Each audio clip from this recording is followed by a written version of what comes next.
Per me quello è strategico, lui è importante se dimostra che ha detto delle cose e le ha fatte, quindi se non è come critichiamo. Sì, io sono d'accordo, però insieme a questa cosa della concretezza ci deve essere anche una roba di emozione, se no...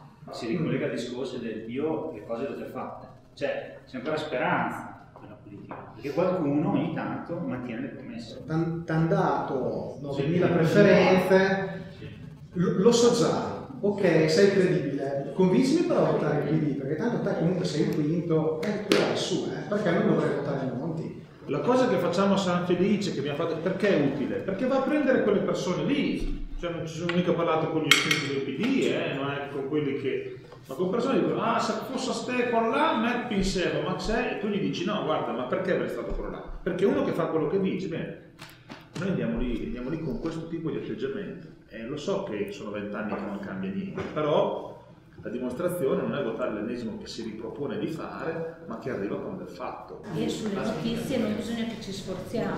Sono calate molto di tono da quando la campagna di Renzi chiaramente ha avuto questo esito, perché prima era molto più facile evocare la notizia. Margherita e Ludovica hanno curato la parte del sito, cioè nel rifacimento più in versione elettorale, ma è ancora poco. L'invito al voto banale non c'è, perché se lasciamo passare 2 giorni, sui social una roba di 2 giorni fa, in effetti, cioè, su YouTube va ancora bene, ma su Twitter non va più bene, c'è 2 ore.